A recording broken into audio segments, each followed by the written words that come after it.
Hola, buenas tardes. Nos encontramos en este espacio para hablar de la llegada del bebé, uno de los momentos más importantes en la vida, no solo de la mujer, sino de la familia. Vamos a encarar el tema hablando del embarazo en total, qué significa el total del embarazo, que el embarazo dura 40 semanas y a su vez está dividido por trimestres.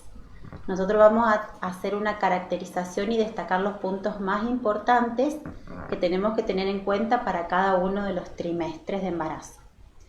Antes de empezar con este tema, no quiero dejar pasar la oportunidad para mencionar lo importante que es también la consulta preconcepcional en mujeres que desean tener un bebé. Es muy importante este punto que voy a destacar ahora, ya que hay un montón de consejos como médicos que podemos darles a las mujeres y donde además ellas se pueden sacar muchas dudas. Una de ellas y la más importante es cómo nosotros debemos educar a nuestras pacientes, por ejemplo, en dejar hábitos tóxicos, en cómo enseñarles a alcanzar o mantener un peso ideal, cómo indicarles una dieta saludable para este momento, que tengan los estudios ginecológicos al día, que tengan su carnet de vacunación, porque es muy importante si han cumplido con un carnet de vacunación previo, es muy importante que lo lleven a esta consulta, entonces nosotros podemos supervisar qué vacunas están colocadas hacia el momento. Y sobre todo el consejo de lo que ya seguramente han escuchado hablar muchas veces, que es de la toma del ácido fólico. La toma del ácido fólico es una vitamina que se indica idealmente desde el momento que se planea embarazarse, porque ayuda mucho a lo que es la formación del sistema nervioso del futuro bebé. Y si uno lo pudiera recomendar a la toma desde los 3 meses antes de embarazarte, sería como lo ideal. En cuanto a los miligramos de la toma de esta medicación, que es una vitamina, tiene mucho que ver con las características propias de la mamá e inclusive con la edad de la mamá. Así que por eso es que yo quería destacar, antes de comenzar a hablar de cada uno de los trimestres, la importancia que tiene la consulta preconcepcional. Sabemos también que hay un punto en este periodo de las mamás que son sanas, por un lado, y de las mamás que tienen alguna patología concomitante, de las cuales más frecuentes a destacar son mamás con hipotiroidismo, mamás que tienen antecedentes de diabetes, mamás que ya son hipertensas, que obviamente también se aprovecha esta instancia para indicarles cuáles deben ser sus controles previos al embarazo, al intentar quedar embarazada, derivándolas con los respectivos especialistas en estos temas y trabajando en conjunto con el obstetra, porque esto es, digamos, el centro de estas pacientes. Tienen que estar siempre guiadas por varios especialistas en estos temas. Bien, saliendo ya al próximo punto, que sería pasando lo que es el primer trimestre del embarazo. La mujer, ¿cómo se entera que está embarazada? La mujer se entera que está embarazada porque es la falta menstrual, ¿sí? Lo que nos avisa que la mujer, y más si es una mujer que está buscando embarazo o por ahí hubo alguna falla en algún método anticonceptivo, es el primer signo que nos alerta, la falta menstrual.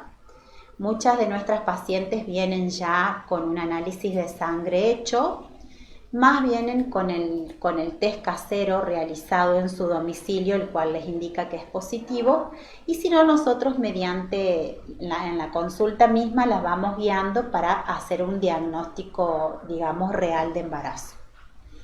Pero lo más importante es que ellas nos sepan decir la fecha de la última menstruación. Esa fecha de última menstruación muchas veces van a escuchar que en la consulta nosotros le preguntamos, ¿es real esa fecha de última menstruación? Porque nos sirve mucho a nosotros para conocer la edad del embarazo, ¿sí? En qué semana de embarazos estamos.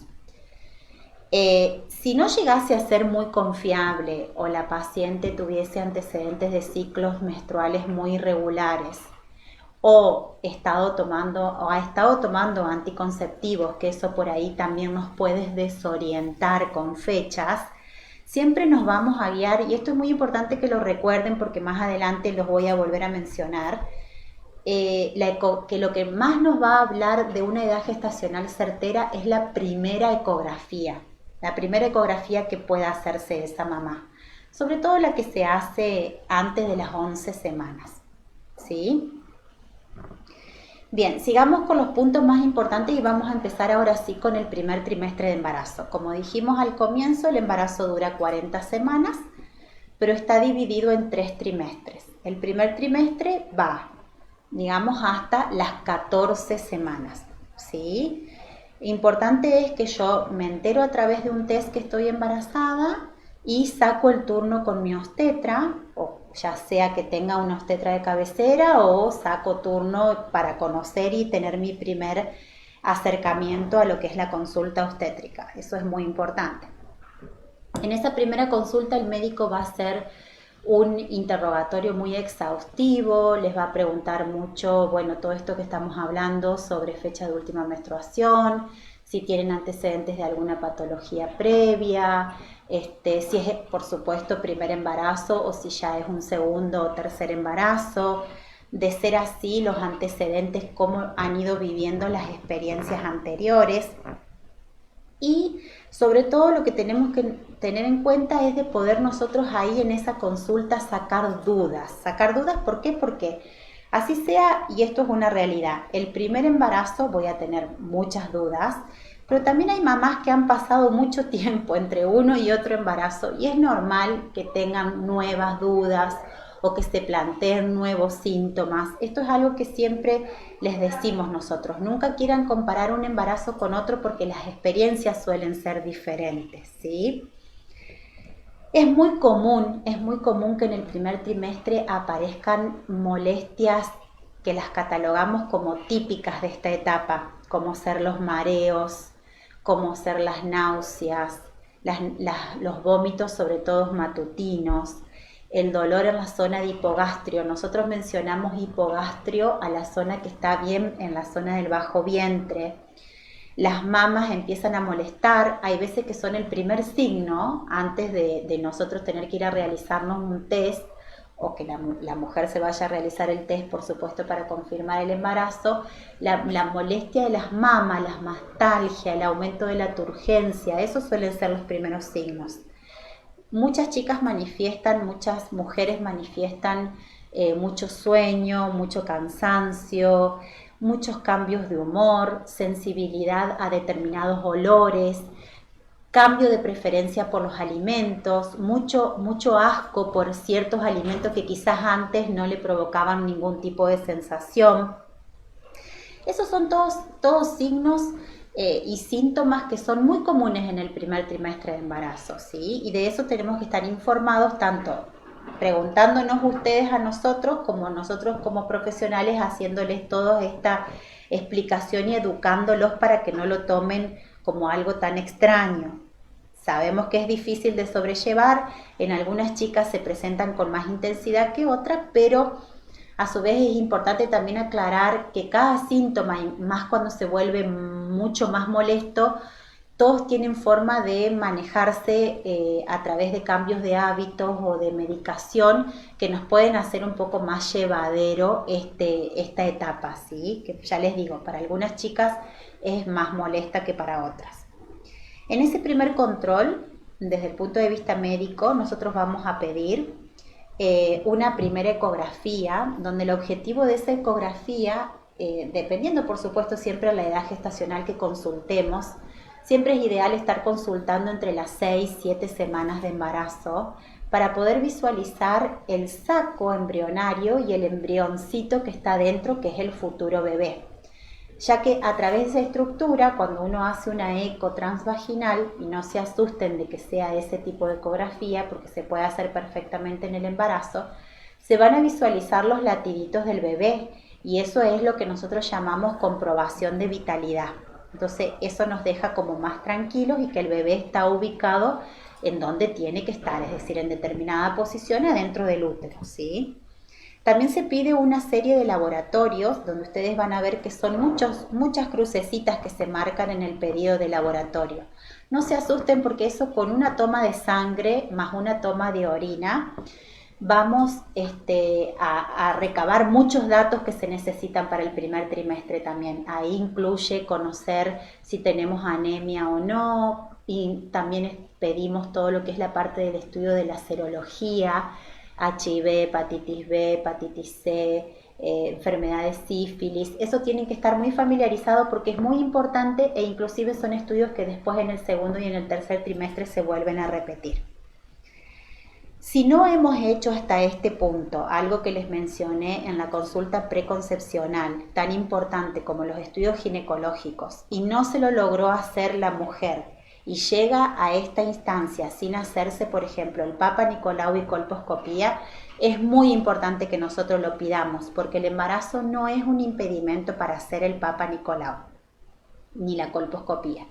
Sí, por supuesto, y eso va a quedar a criterio de cada médico de cabecera, si la paciente presenta algún tipo de sangrado o de flujo anormal, por supuesto que no lo vamos a mandar a hacer al estudio en ese momento, pero no es excusa dejar pasar esta etapa para no hacer ese estudio porque es muy importante en el primer trimestre.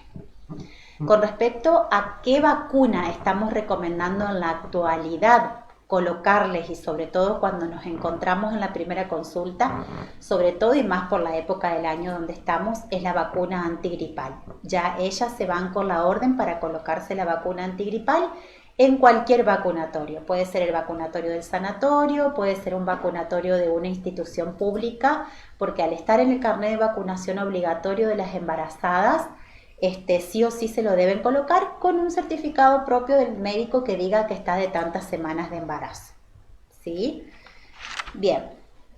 Nunca nosotros debemos, dejar pasar este punto. La paciente no debe automedicarse. Eso es algo muy importante que tiene que quedar en claro. Si bien les dije antes que hay instancias donde podemos llegar a que todos estos síntomas que en algunas mujeres son muy molestos, los podemos llegar a tratar de sobrellevar con alguna medicación, esa medicación tiene que estar siempre indicada por el médico obstetra de cabecera, ¿sí? Voy a poner como el ejemplo muy frecuente las náuseas, los vómitos, los dolores tipo de cintura que se irradian a la zona del bajo vientre. Para todo eso hay medicación para ir sobrellevando la situación y siempre dando signos de alarma. A este punto quería llegar y vamos a llegar en cada uno de los trimestres. Los signos de alarma que tenemos en el primer trimestre y por el cual debemos consultar sí o sí en una guardia es si llegasen a presentar sangrado, dolores de abdomen muy fuertes, mareos muy intensos, vómitos que sean incoercibles. ¿A qué llamamos eso? Aunque que la mamá ni siquiera soporte tomar un vaso de agua que enseguida lo devuelve, lo vomita. Eso ya es criterio para que nosotros evaluemos en la guardia si la paciente esa no tiene más riesgos en las próximas horas de presentar deshidratación, y bueno, y ahí ya hay que tomar otras medidas que se tomarán de acuerdo al caso en particular, por supuesto. Bien, hasta ahí más o menos con lo del primer trimestre, y voy a pasar a un punto que me pareció nombrarlo aparte, que sí es del primer trimestre, pero que es importante que lo sepan porque se lo van a pedir muy frecuentemente y ya no tiene que ver con la edad de la madre, sino que ya se le ofrece a todas las pacientes en general, que es el pedido de la ecografía de la transnucencia nucal y la bioquímica materna. Esa es una ecografía muy importante y forma parte del screening del tercer trimestre. Como su palabra lo dice, screening, es porque se le hace a una gran cantidad de población para tratar de detectar algún defecto o alguna anomalía que venga en este embarazo, ¿sí? No es un estudio que a mí me defina una situación en un 100%. Sí es algo que me puede llegar a predecir o a aproximar. ¿Por qué aclaro esto? Porque si hay algún parámetro que ese estudio me dé fuera de la normalidad, yo tengo otros recursos a los cuales acudir para tratar de llegar a un diagnóstico más certero y así tomar todas las medidas que tengo que ir tomando en el resto del embarazo.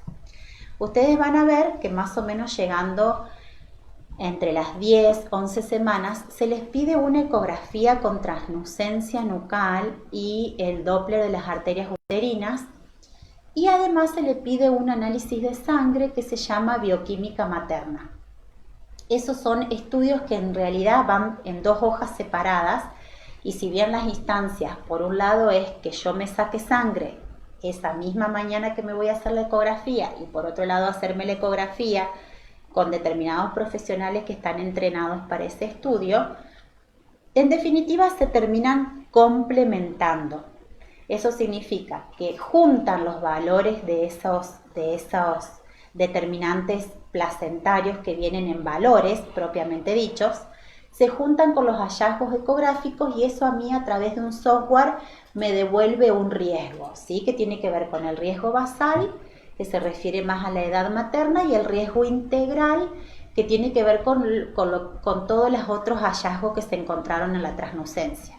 Por ejemplo, el que más van a escuchar ustedes es la presencia del hueso nasal, la medida de la translucencia nucal, etc. Y no solo esto me está marcando un riesgo para lo que son las cromosomopatías, sino también me marcan el riesgo justamente gracias al dosaje de esta bioquímica materna para el riesgo de preeclampsia, que es una entidad patológica muy frecuente en el embarazo, y es cuando hay aumento de la presión arterial y pérdida de proteínas por la orina, o cuando hay también riesgo a restricción del crecimiento intrauterino, que eso se define cuando el bebé queda chiquito adentro de la panza antes de tiempo, ¿sí? No quiero entrar en detalles en muchas condiciones patológicas, pero sí quiero que entiendan el fin de ese estudio y la importancia que tiene el screening del primer trimestre en este punto. Por eso lo quise dejar hacia lo último del primer trimestre. Como dijimos, llegamos a las 14 semanas y de ahí en adelante ya empezamos a transcurrir el segundo trimestre del embarazo. Acá es cuando ya se dice que es más llevadero, es decir, muchas mujeres suelen referir como que ya el cansancio no es tanto, como que ya se calman las náuseas y los vómitos. Sí, por supuesto que se advierte mayor tamaño del abdomen, pueden aparecer más dolores de espalda por el cambio de la conformación de la columna lumbar, aumento aún más de las mamas, aumentan más las turgencias, aumenta la red venosa de las mamas, esos todos cambios fisiológicos que se preparan para la lactancia. Pueden aparecer en determinadas madres, y eso es consulta muy frecuente, el sangrado de las mucosas a nivel de las encías, o por ejemplo si se suena la nariz suelen notar como que sale sangre de la nariz. Eso no está asociado, por ejemplo, a un cuadro de hipertensión, ni mucho menos, sino más bien es algo propio de los cambios que se dan por las hormonas a nivel de las mucosas. Es muy importante la consulta con el odontólogo también, que se puede llegar a incentivar y hacerla desde el primer trimestre, porque cualquier tratamiento bucal que haya que hacer es importante que en el embarazo se haga, ya que las caries, son un foco de infección. Quiero hacer un paréntesis y pedirles que vayan haciendo preguntas para que las podamos registrar nosotros y yo las pueda ir contestando en breve. En breve puedo ir contestando preguntas. Como les decía, en el segundo trimestre también pueden aparecer muchos dolores de cabeza, pueden acentuarse los síntomas de acidez, de estreñimiento. Ya notamos, por supuesto, ya alrededor, cuando es el primer bebé, alrededor de las 20 semanas ya se puede llegar a notar los movimientos del bebé. Eso, quiera o no, crea como un estado de tranquilidad a la mamá. Los cambios a nivel de la piel de la madre, pueden aparecer determinadas manchas que se llaman cloasma del embarazo, pueden aparecer estrías, aumentan las varices en los miembros inferiores, puede aparecer las arañitas vasculares, también son muy frecuentes, y por supuesto el aumento de peso. Nosotros tenemos recomendaciones para la mamá en cuanto al aumento de peso total del embarazo, y todo va a depender de con cuánto empezó su embarazo. Si es una mamá que ya empezó con sobrepeso, no se le va a recomendar que aumente más de 6 a 7 kilos en el total del embarazo. Si es una mamá de bajo peso, obviamente que las recomendaciones ya son otras, y quizás se le puede tolerar un aumento entre 12 a 14 kilos, pero lo normal es de una mamá de peso estándar que estemos entre los 11 a 12 kilos en total, ¿sí? En esta etapa del segundo trimestre, la ecografía que vamos a solicitar nosotros es la ecomorfológica, que como la palabra lo dice, es para chequear todas las partecitas del bebé, ¿sí? Cuando ustedes nos preguntan qué significa morfológica, es porque se les ve todo lo que es la parte del sistema nervioso central, corazoncito, todo lo que es la parte de estómagos, riñones, los miembros superiores, miembros inferiores, y por suerte aquí nos enteramos el sexo, es decir, la mamá o el papá que quieren saber el sexo, ahí es donde generalmente se confirma el sexo. También en este trimestre se suele pedir entre la 25 y 29 semana la eco 4-5D. También muy interesante por las imágenes que estas ecografías nos permiten ver, ya que se le aprecia muchísimo más clara la carita, se le pueden ir viendo las facciones, se pueden ir viendo los movimientos de su boca, de la mandíbula. Pero bueno, esos son estudios que vamos a ir pidiendo en este trimestre y sirven más que nada para esos detalles. En cuanto al laboratorio, acuérdense que en esta etapa viene lo que es la famosa prueba de tolerancia a la glucosa. Muchas mamás ya han pasado por esa experiencia, a no todas les gusta, pero ahora es una etapa, están usando como líquidos más aceptables, con sabor a limón, y es una sustancia que se utiliza para nosotros tomar y ver el comportamiento de ese líquido dulce, y de acuerdo a los resultados que nos da en el laboratorio, es un screening para ver la presencia o no del desarrollo de diabetes gestacional. Eso se pide a partir de las 24 semanas. ¿Sí? También en ese laboratorio se repiten algunas cosas que hemos pedido en el primero, ¿sí? Que tienen que ver con la serología, y siempre controlando que no haya anemia, que no haya otros parámetros de laboratorios que se alteren para irlos corrigiendo. ¿Qué pautas de alarma tenemos que tener en este trimestre? Así como les mencioné los del primero, en el segundo trimestre también se suman. No puede haber sangre, no puede haber pérdida de líquido, es decir, tienen que ser signos de alarma para hacernos venir a la guardia.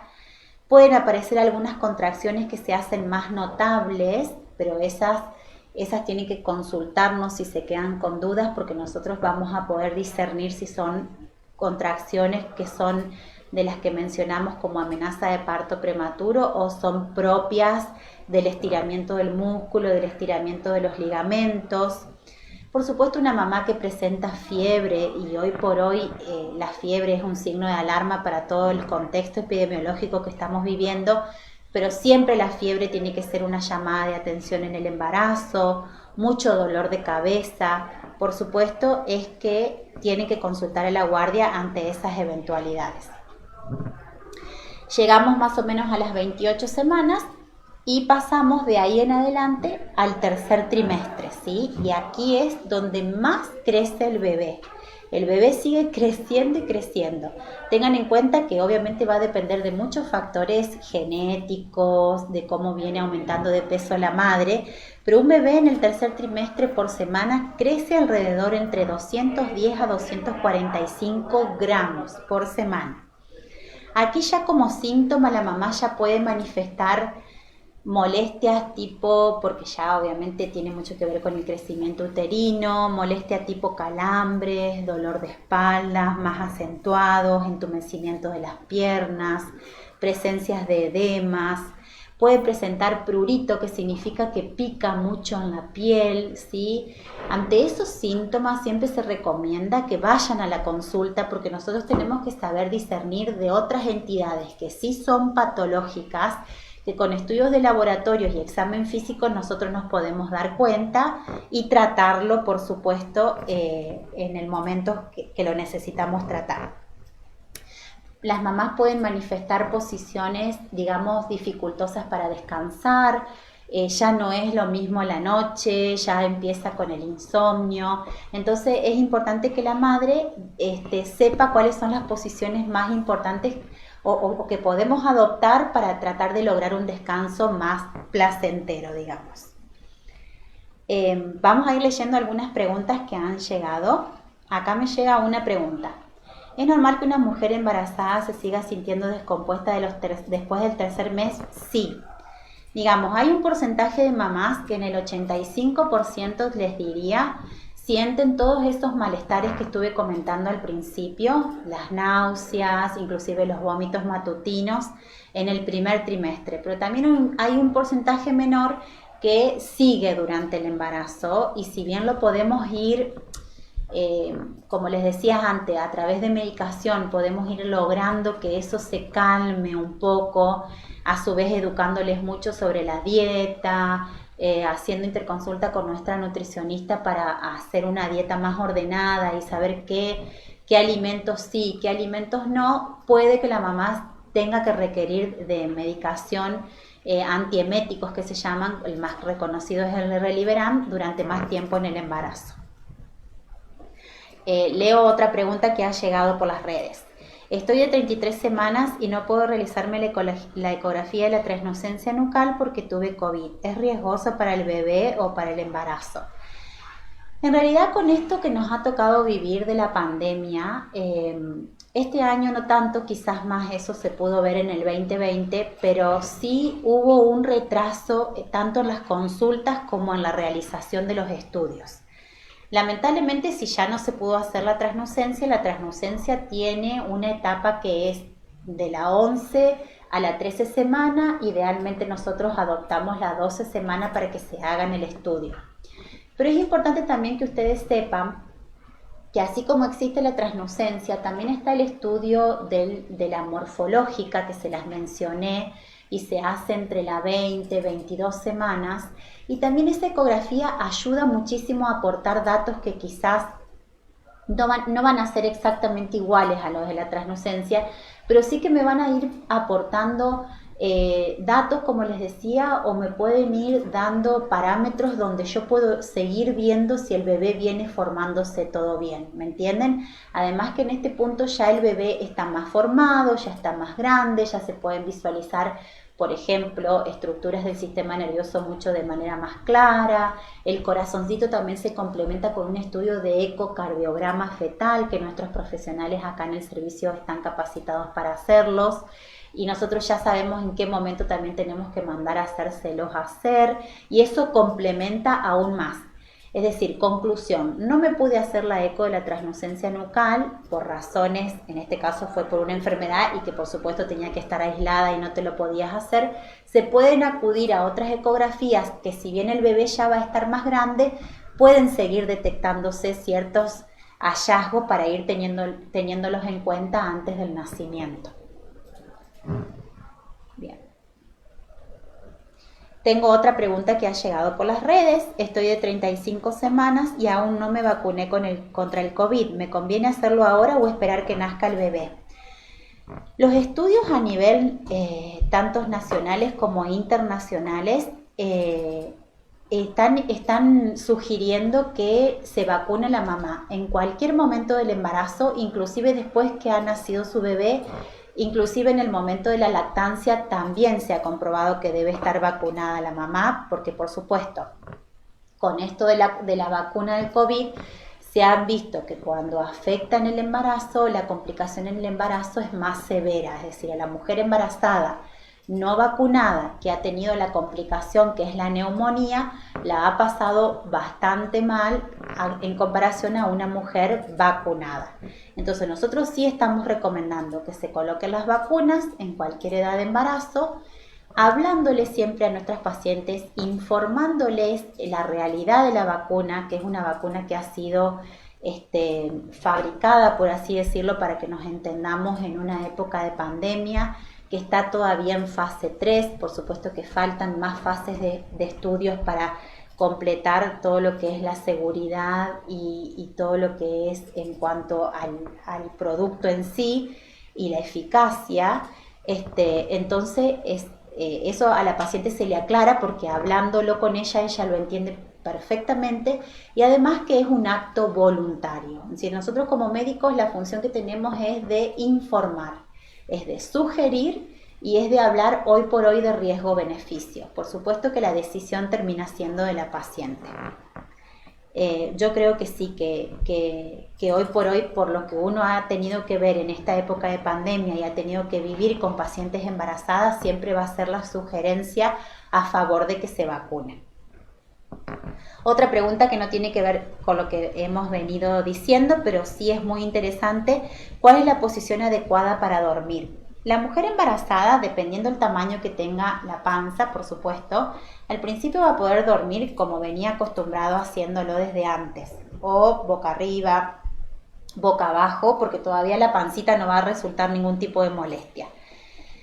Sí, ya a medida que en el segundo trimestre, a medida que la panza va creciendo, siempre se prefiere uno de los dos costados, ya sea el derecho o el izquierdo, porque si yo permanezco mucho tiempo boca arriba, el peso del útero provoca la compresión de una de las venas que transcurren por detrás del útero, que se llama vena cava, y eso, al pasar determinada cantidad de minutos, hace que la madre empiece a sentir como sensación de falta de aire, mareo, y la verdad que es una situación bastante molesta.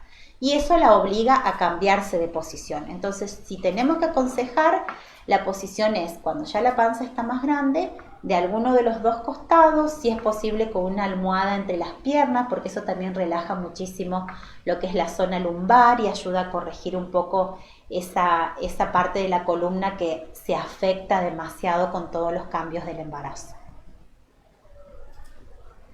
Bien, seguimos con las preguntas. Si la mamá percibe que el bebé no se mueve, ¿debe llamar al médico o ir directamente a la guardia?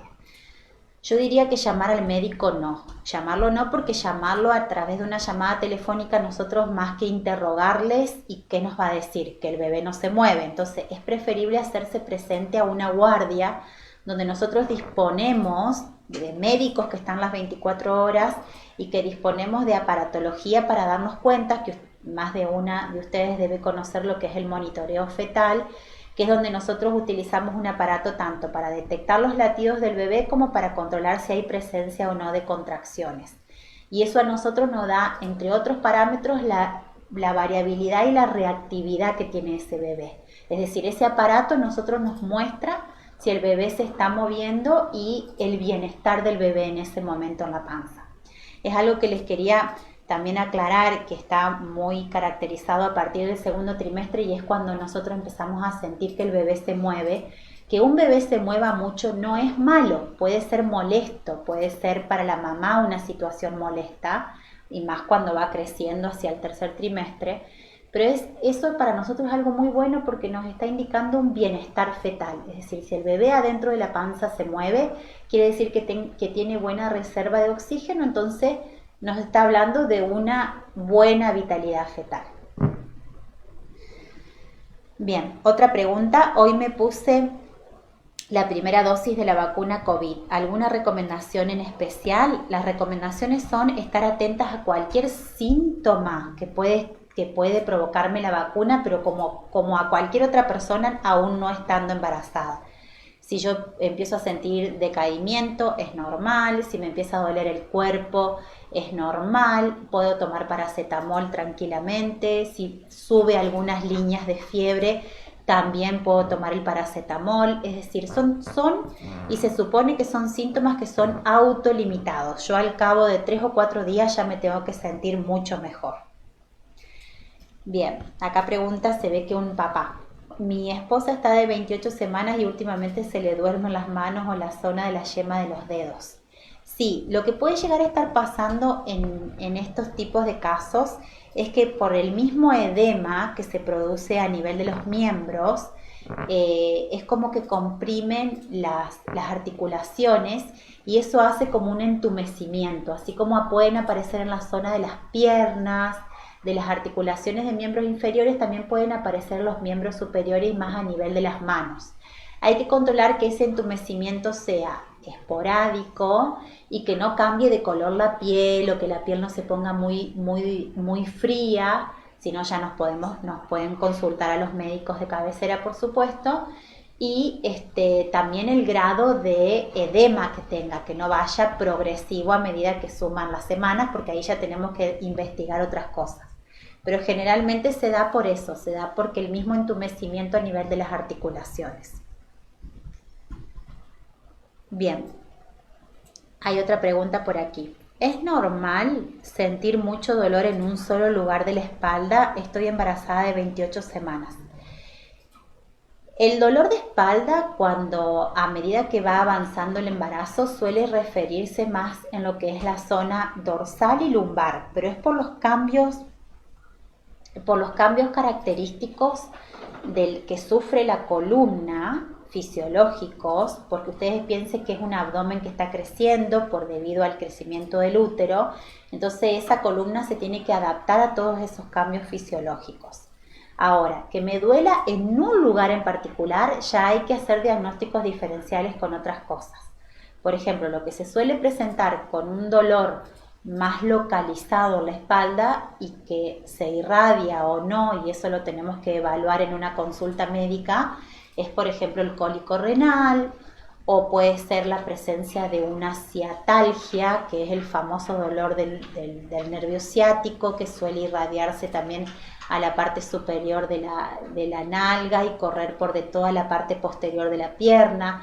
Pero claro, eso ya hay que hacerlo en una consulta médica, porque es como yo siempre les enseño, hay dolores que son esperables, dentro de todo se aguantan y tomando una medicación tipo paracetamol o sertalperlas deberían calmar. Si así todo no se superan, ya es momento de ir a consultar al médico y sacarnos dudas más digamos, con un profesional. Otra pregunta, ¿están indicadas las extracciones dentarias? ¿La anestesia afecta al bebé?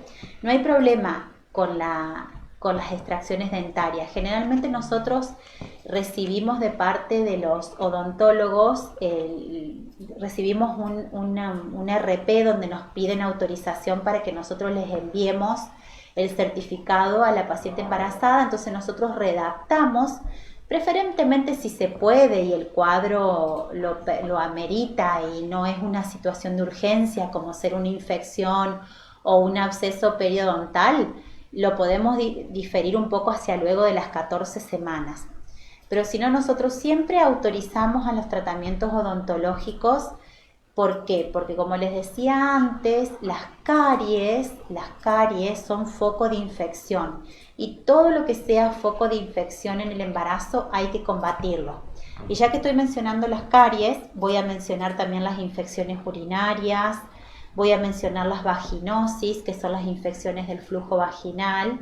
El flujo vaginal es muy frecuente que aumente en el embarazo, les diría desde el primer trimestre hasta lo último, y es importante que las mamás que ya se vienen conociendo de antes lo chequeen, porque cualquier cambio en el flujo vaginal es indicación de tratamiento. ¿Por qué? Porque todas estas situaciones conllevan a otro cuadro que se llama amenaza de parto prematuro, y eso es aparición de contracciones antes de tiempo, es decir, aparecen contracciones en el momento donde todavía no tienen que aparecer.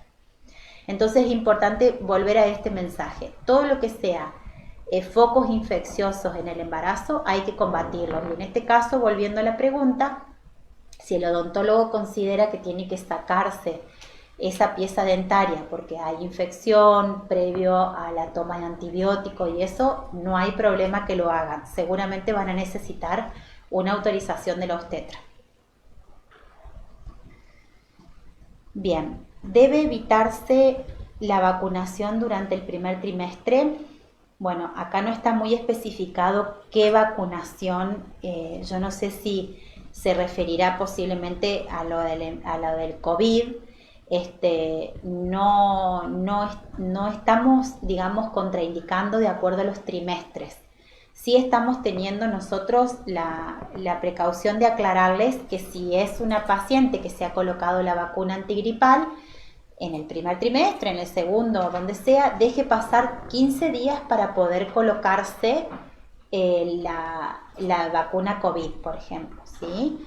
Entonces, es decir, no hay contraindicación con respecto a los trimestres. Esto quiero que queden claro. La sugerencia hoy por hoy, y vuelvo a decirlo porque es un tema muy actual y quiero que quede lo más claro posible, es que se vacunen. Bueno, vamos a la última pregunta. ¿Existen ejercicios que mejoren la dilatación en el momento del parto? Escuché que algunas conocidas no llegan a dilatar y van a cesárea. Bueno, en realidad los ejercicios que se pueden ir haciendo desde la etapa del embarazo los podemos encontrar en un curso de psicoprofilaxis de parto. Muchas mamás eligen hacer pilates, muchas mamás eligen desde temprana edad de embarazo hacer natación, muchas hacen yoga. Pero no quiere decir que ese ejercicio en particular ayude a dilatar. El proceso de dilatación en el trabajo de parto dependen de otros factores, ¿sí? Que tienen que ver entre ellos con factores hormonales, factores que tienen que ver con los cambios que se van produciendo a nivel del cuello del útero, con los cambios que se van produciendo a nivel del bebé, cómo viene bajando a través de la pelvis, de que la pelvis sea apta y que las contracciones, por supuesto, sean lo más efectivas posible para acompañar todo este proceso. Por supuesto que hay mamás que, por más de que están expuestas a determinadas horas de trabajo de parto, con correctas contracciones, me refiero a contracciones frecuentes e intensas como tienen que ser para cada uno de los periodos, pasa que no dilatan y por supuesto en determinada cantidad de horas se tiene que decidir una cesárea. No sé si quedó clara esa última pregunta. Bien, ya hasta aquí llegamos y espero que les haya servido. La idea fue aclarar un poco en cada uno de los trimestres, así que seguramente podemos llegar a estar en contacto en breve. Muchas gracias por su atención.